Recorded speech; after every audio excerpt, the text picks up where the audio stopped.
Alrighty, welcome back to another Hearthstone How to Level Up video.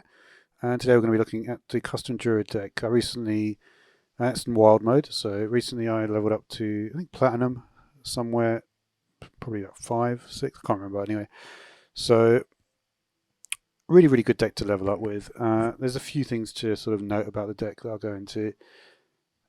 Um, when we look at the end game, I'll just sort of go in random order, I guess. Hadronox is generally a card you want to play first, right? So you want to try to make sure you can get this out, and because the advantage is that it synergizes with both of the Enzoths, um, so you can resurrect it afterwards. You can do that resurrection as well.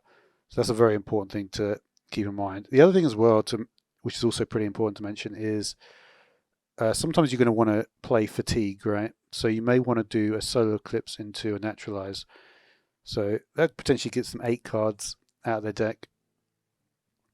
So so if they're going to put in if you know they've got really good cards, you want to get rid of that. Uh, Other things which are good include Moonic Guidance into Mutanus.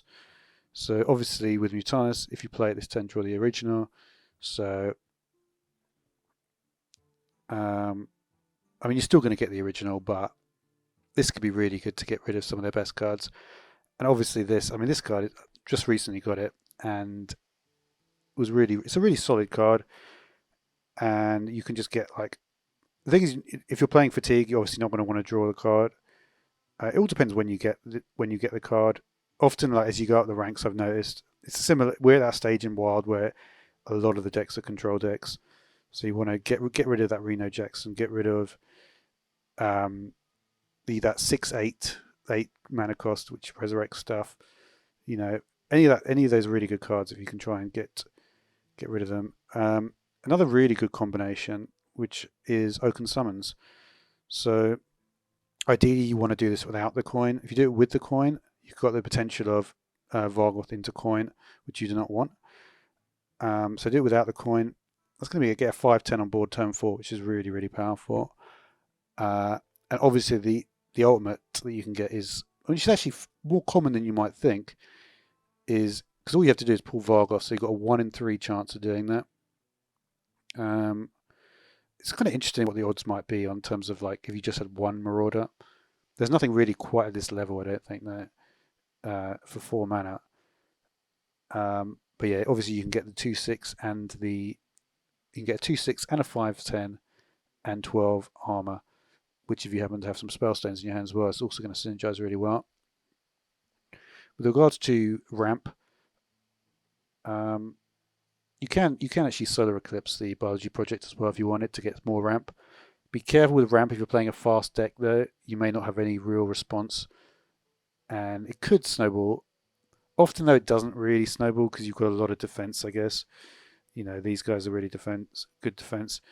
And just to clarify again with the Enzoth, the cards you're most likely that you can get, you've got the Beast, you've got the Demon, Murloc, Mech, and that is basically it. So just that's another thing to keep in mind. Getting loads of these guys out is pretty handy. This card is particularly good, obviously, because it synergizes with both the Taunt, which is provided by Hadronox, and also the Death Rattle, which is provided by this particular Enzoth. So, and obviously, like I said, it's the only demon, so it will also get resurrected. So you often end up with quite a few of these. Also has a very obviously powerful effect there. Poison Seeds is actually potentially against the slower decks again is a very important card, and it's because sometimes you need to let them build their board because you won't be able to have the level of board, and you can just obviously Poison Seeds it. So you could, so you can have, I guess you can have up to 4 of them if necessary. Sometimes you have to think really early game, is this going to fatigue?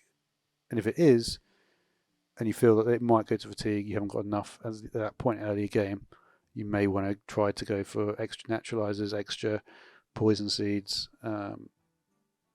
Maybe if you already used a solar eclipse, you might want another one to trigger for naturalize or whatever, something like that.